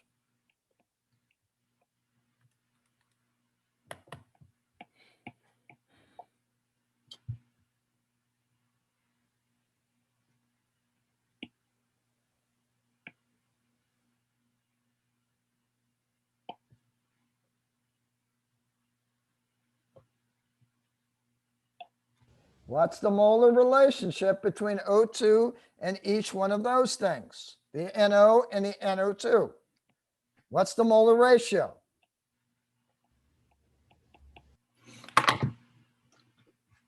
Guys, if you Do don't you know stoichiometry, multiply? you're not going to do this.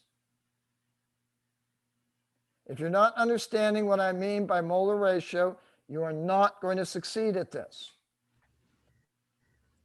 So the molar ratio between NO and O2 is 2:1. So if I lost 0.494 atmospheres of O2, how much NO did I lose?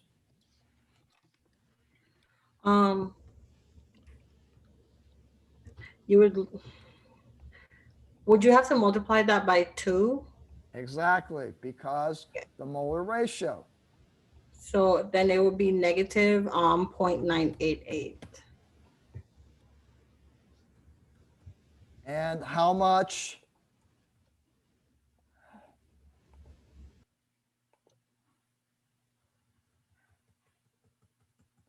And how much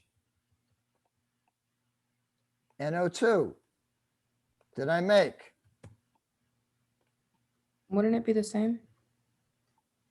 Exactly.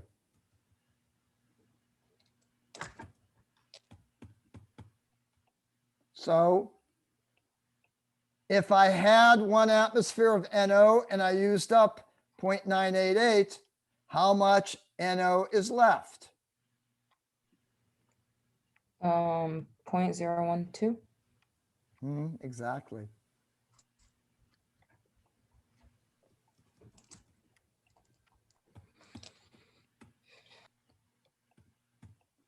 And how much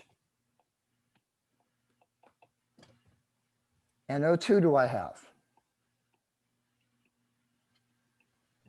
Same thing. Oh wait, no. 0.988 since like you start with 0. Wait, is it negative or no?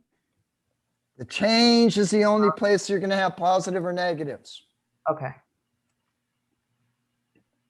Okay, the change for the NO2, I gained 0.988. So that means I add 0.988 to 0.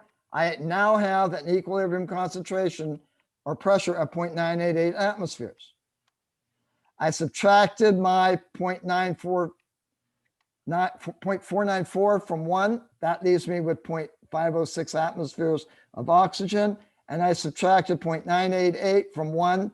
That leaves me with 0.012 atmospheres of N2. Now,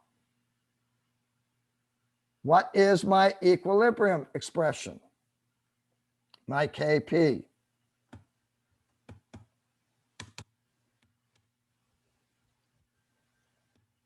What goes on top, guys? 0.988 to the second power.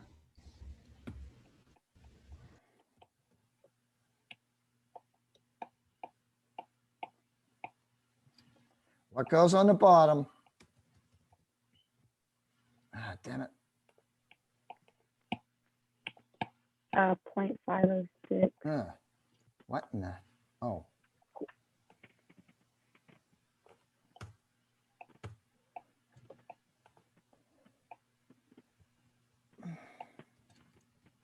Point what?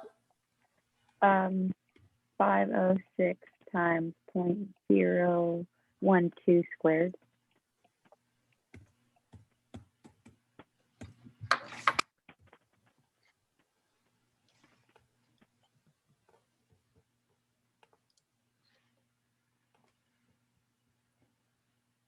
I do this math out. I take 0.988, square it. I divide it by 0.506, divide that by 0.102 squared. And I end up with 1576.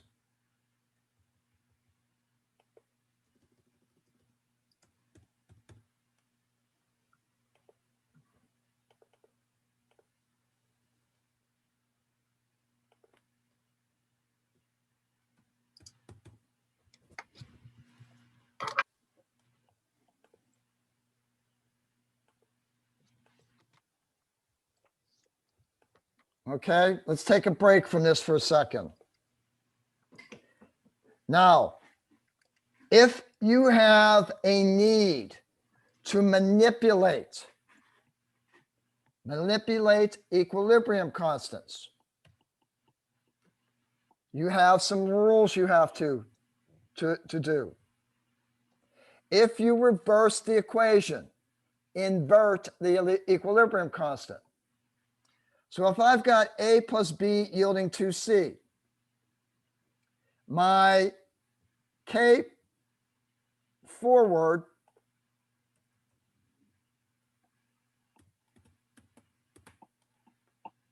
is equal to, oh, that's reverse. What am I doing?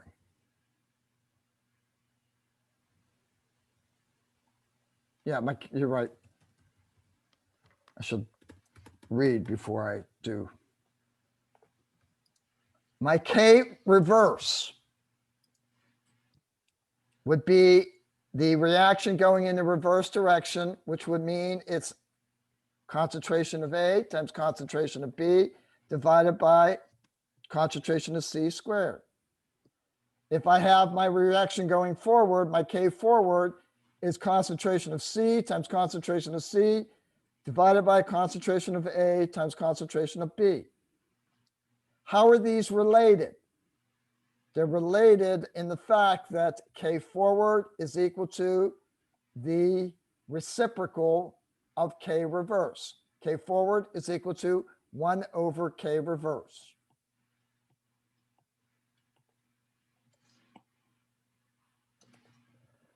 So if I have these two reactions, N2O4 going to two NO2s, the forward reaction is NO2 squared over N2O4. That's 0.212 at 100 degrees Celsius. If I reverse that reaction and make two NO2s go to N2O4s, that means that my Kc for my forward reaction is equal to 1 over, my Kc of my reverse reaction is equal to 1 over my Kc of my forward reaction. So this means that the top reaction, K factor, is equal to 1 over 2.212 of the bottom reaction. If you multiply the coefficients in the equation, then you've got to raise the equilibrium constant exponentially by the same factor. In other words, if you go from A plus B going to 2C, if you multiply that by 2, you get 2A plus 2B, making 4C. Then in effect, this differs from this in the fact that the second reaction has 4 C's on top, 2 A's on the bottom, 2 B's on the bottom.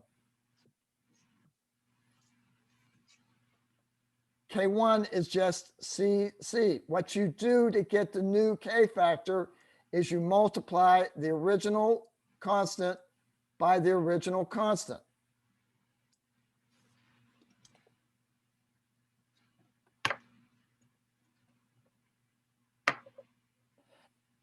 So if you have N2O4 going to 2 NO2s and you want to know what the rate constant is for doubling the reaction, what you do is you would basically take the new constant, multiply it by itself to get 0.202 quantity squared.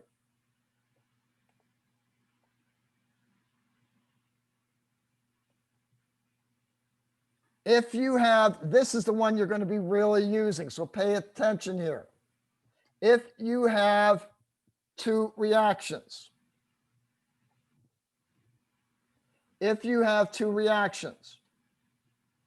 and you want to know what the sum of those reactions is. So if I was adding these two reactions, the C would cancel and the B would cancel, and I would have A plus E yielding D plus F, which is what I have here. If I do that, then what I am doing is I will be multiplying the first equilibrium constant by the second one to get the net equilibrium constant. And I know that just went over big time.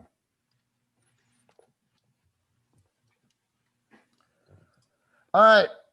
Can I ask you a question, ladies and gentlemen? What is the concentration of a solid?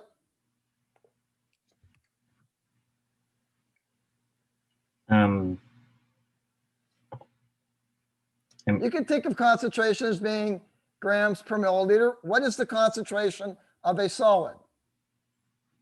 The density? Just the density, right? Yeah. All right. If you have a chunk of sodium chloride,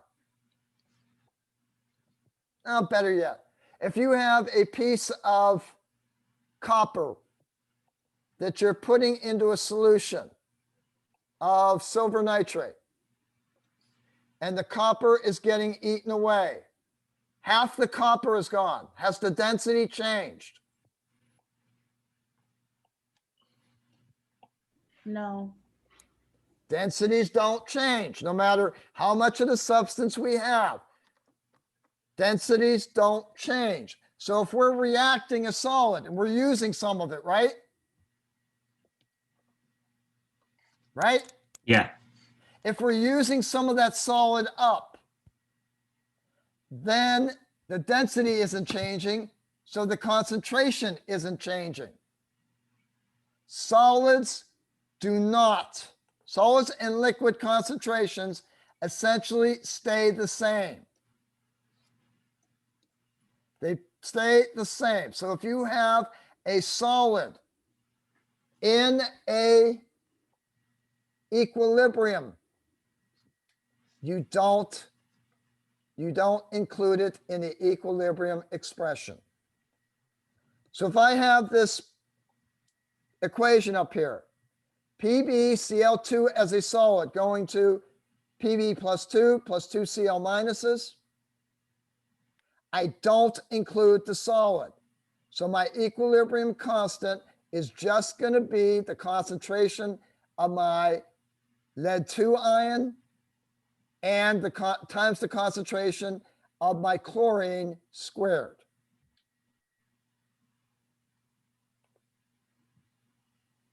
If I have calcium carbonate that is decomposing to carbon dioxide and solid calcium oxide, I don't include the solid in my equilibrium constant.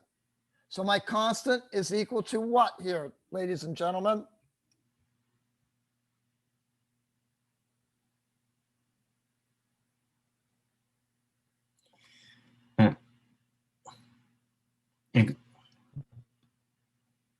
It just kind of only takes to like the CO2 like in account for the like rate equation because since the other two are solids. So my rate constant is going to be equal to my concentration of my CO2. The other two you do not use.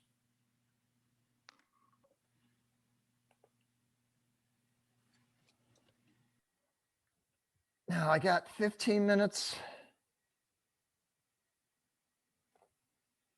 I'm gonna start this and then I'm gonna get back to it because I'm sure we're gonna need to go over this again. All right.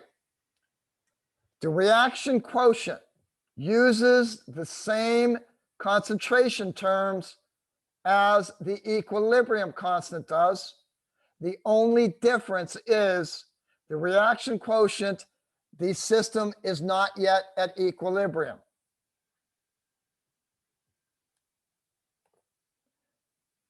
So if I am doing a quotient, reaction quotient of the reaction N2 plus 3H2 yielding 2 NH3s, it is going to be the same equation as the equilibrium constant. The difference is when I call it Q, it is not at equilibrium. Now, if Q is greater,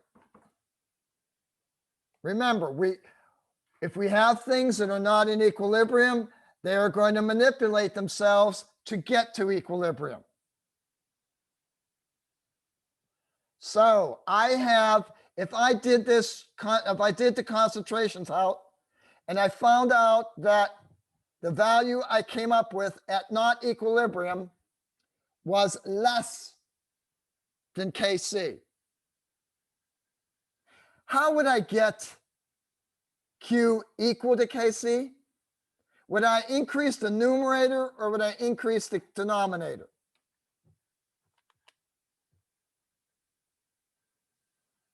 Okay, let me explain this again.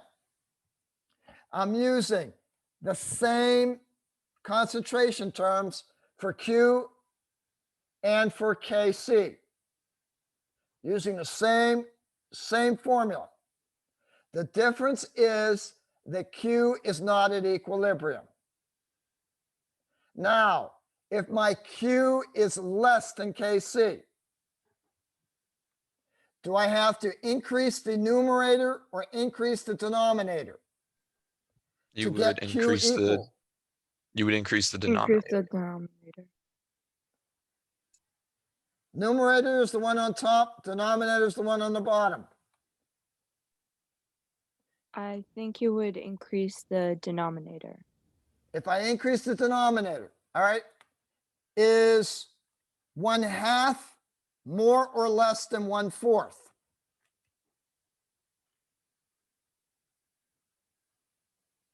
Come on, that's an easy question. What's bigger, a half or a fourth? 1/2 is bigger. All right, you increased the denominator, so the number got smaller. I'm saying Q is less than Kc. If I want to reach equilibrium, am I going to have to increase my numerator or denominator? You would increase the numerator, because if Q is smaller, that means that there's extra reactants. Okay. I'm sorry, who answered that? Shari. Shari, you're absolutely right, Shari. What I'm saying, guys, is when I multiply, I come across a reaction. I know what the concentration of my NH3, N2, and H2 are. I multiply all those things together and I come up with a value that's less than the equilibrium constant is. I know that my reaction is going to change those concentrations so that eventually it becomes equilibrium. So in order to do that, if Q is smaller than Kc, as Shari said, I have to increase my numerator. I have to increase the number on top of the fraction. Does that mean I need to increase my products, or does that mean I need to increase my reactants?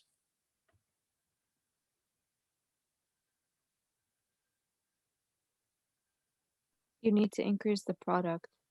So how do I increase products? Do I make the reaction go in the forward direction or the reverse direction? Forward. Forward. So if QC is less than the equilibrium constant, the reaction goes in the forward direction.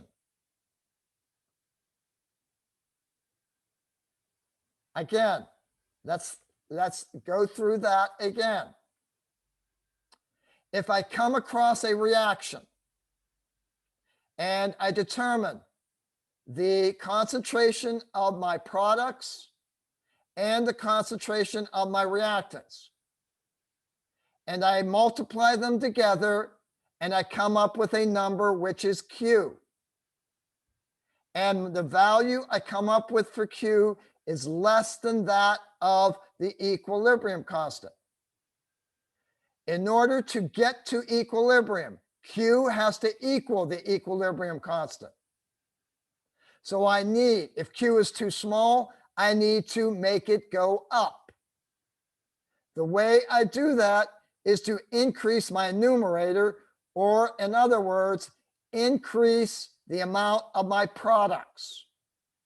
The way I do that is to have the reaction go in the forward direction. On the other hand, if I come across the reaction and my value after I multiply all the concentrations together is bigger than my equilibrium constant, don't I need to make it smaller then?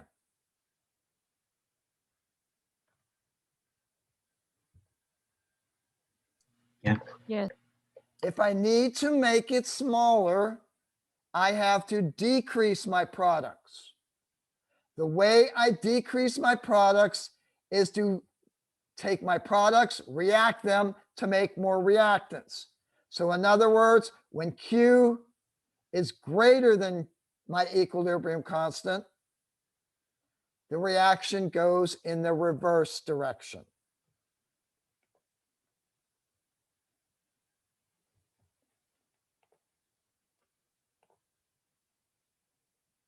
So equilibrium.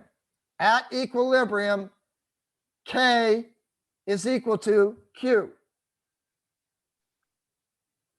because the system is at equilibrium. If Q is bigger than K, I've got too much product because Q is too high a number. I got to get rid of the product so the equilibrium shifts to the left or is in the reverse direction. I'm forming reactants from products. If, on the other hand, Q is less than K, I've got too much reactant. So if I've got too much reactant, the equilibrium shifts to the right. The equilibrium goes in the forward direction. Shifting to the right is the same thing as saying forward direction. Shifting to the left is the same thing as saying reverse direction. Are you understanding this concept?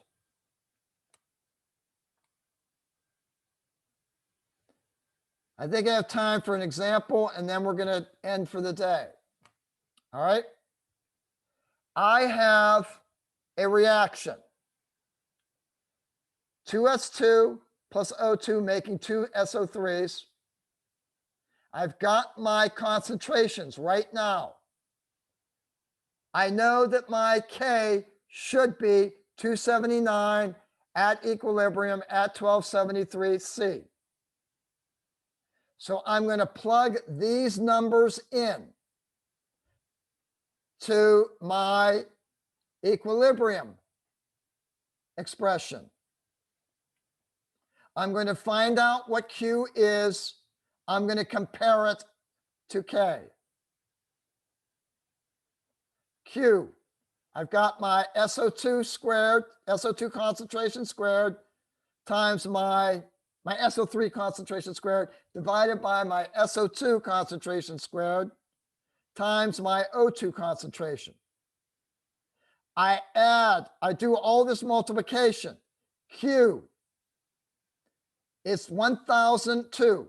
Does that equal 279?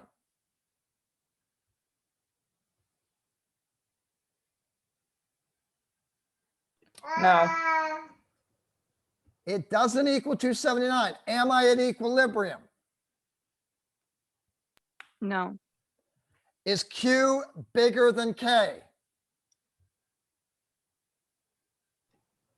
Yes. So if Q is bigger than K, my number is too big. I gotta make it smaller. How do I make it smaller?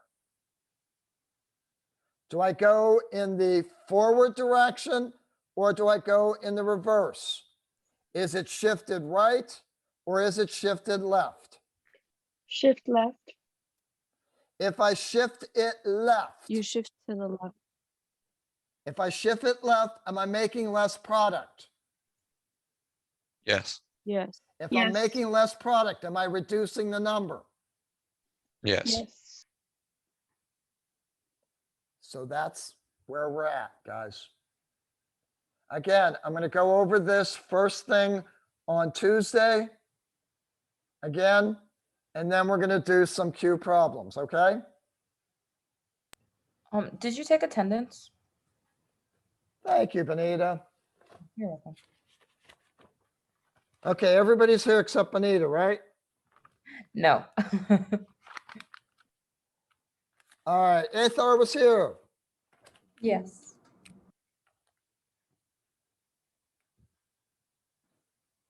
Why do I have this? Is this today the 10th? Is today the 10th, guys? Yes. Thank you. Jordan was here. Yes. Vanessa was in here. Natalia, I haven't heard from you today. Yes. Danny. Benita was there. Sarah was here. Gianna. Gianna?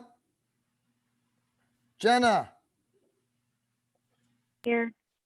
Jennifer? I'm here. Manuel, I heard. Parker, I saw.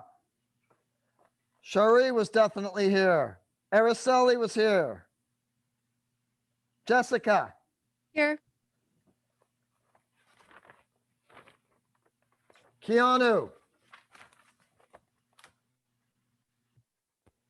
Valeria. Valeria. Jana was here. Leonardo. Here. And I was here. Natalie. I'm here. Sachari. Here. Raylina. Here. Rhea. Here. Emily, I saw Delexis. Ethan. Here. Thank you very much, Benita. Ladies and gentlemen, I will see some of you in about an hour and a half. Others, I will see you on Tuesday. Professor, I got a quick question for face-to-face lab. Okay, Natalie. I know you usually have the pre-labs due before lab at 2 p.m. The one that's due today, it was due last night at 11:59. I wasn't aware of that. They're always due 11:59, Natalie. The pre-lab quizzes are always due at 2 p.m. No, The they're ones not. we had. Oh, Pre-lab quizzes. The ones you end up having online.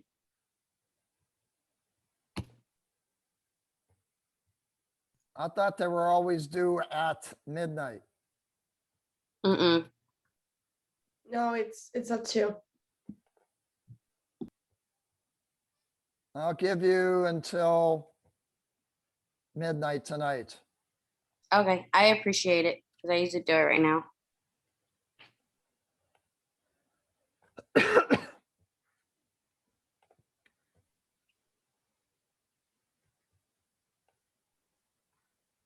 Pre-lab for chemical equilibrium. Yes, sir. That one.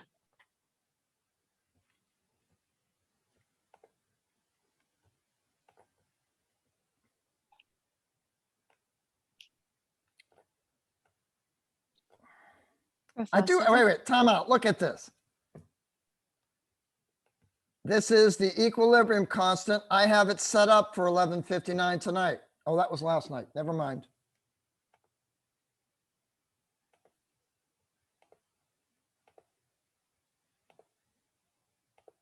Never mind. You're good. Thank you. I will see you guys later. Professor, I also have a question Uh-huh. about the same exact assignment. I did this assignment when I thought that it was due for Tuesday, and I didn't score good at all on it. Okay. So is it possible if you can No. like reopen it for me? No, Jana. All right. Thank you.